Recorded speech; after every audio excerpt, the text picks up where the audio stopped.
श्री स्वामी समर्थ. ओम स्वामिनीवर आपले सर्वांचे सहर्ष स्वागत आहे. उद्या सोमवार. उद्या सोमवती अमावस्या आहे. ज्या दिवशी सोमवार सोबत अमावस्या येते त्याला सोमवती अमावस्या असे म्हटले जाते. त्या उदय तिथीला जरी अमावस्या नसली तरीही अमावस्या मंगळवारी उदय तिथीला सकाळपासून 8 वाजेपर्यंत आहे. म्हणून जास्तीत जास्त जे काही उपाय सांगितले जात आहेत ते सोमवारीच केल्या जावेत.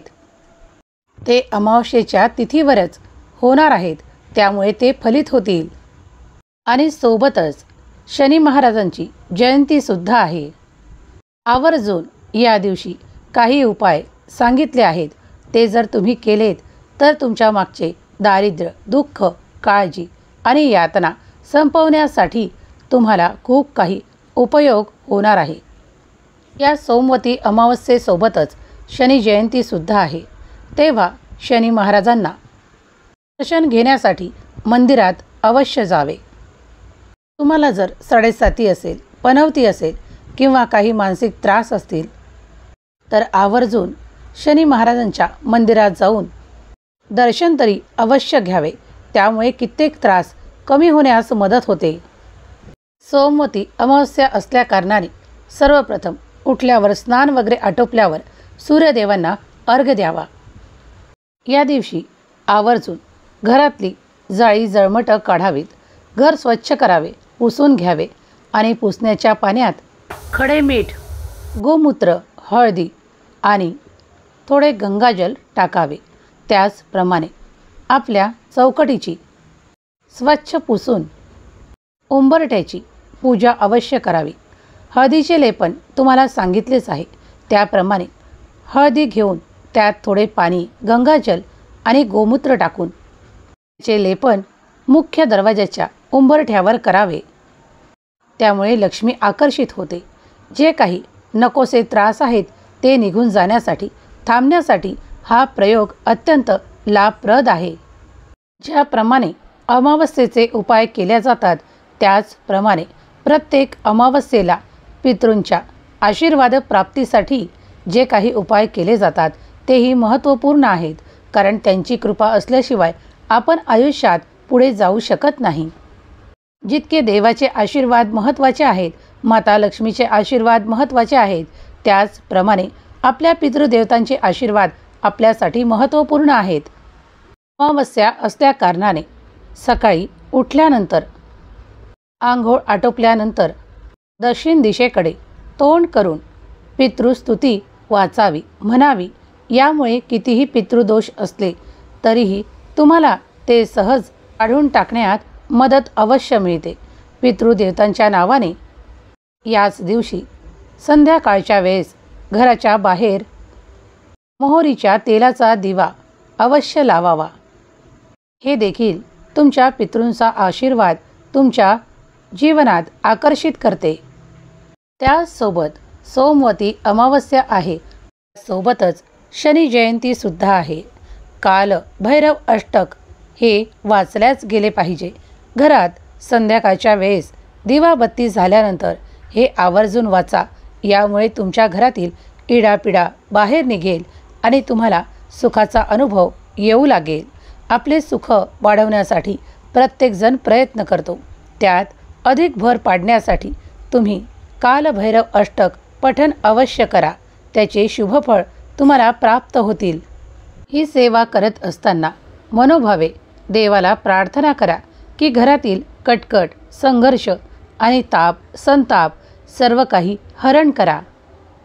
त्याचप्रमाणे या दिवशी आपले कोणतेही वाहन असो, छोटे असो किंवा मोठे वाहन असो, त्या वाहनाला खडे मीठ, हळदी, थोडे लिंबू पिळायचे आणि गोमूत्र हे सर्व एकत्रित करून त्या गाडी धुण्याच्या पाण्यासाठी, स्वच्छ करण्यासाठी हे वापरायचे. त्यामुळे जे काही नकारात्मक ऊर्जा वाहनाच्या आजूबाजूलाही आकर्षित होत नाही. त्याप्रमाणे आपण लादी स्वच्छ करण्यासाठी हे सर्व काही वापरतो. त्याचप्रमाणे वाहन स्वच्छ करण्यासाठी अमावस्येला हा उपाय नक्की करून पहा. खूप काही शुभ परिणाम दिसू लागतील.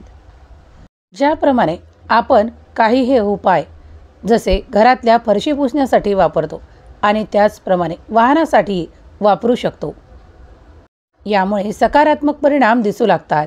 त्याचप्रमाणे त्या दिवशी आंघोळ करतानाही तुम्ही खडे मिठाचा उपयोग आंघोळीच्या पाण्यात करा.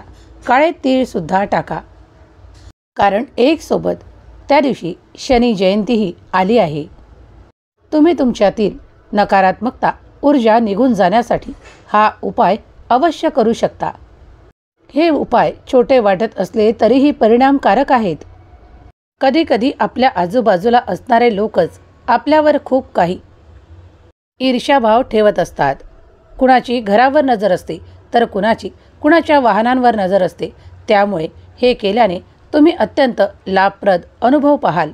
कितीही घरात कटकटी होत असतील किंवा काही मानसिक त्रास होत असतील तर हे सांगितलेले उपाय केल्यास तुम्हाला यातून लाभही तितकाच मिळेल.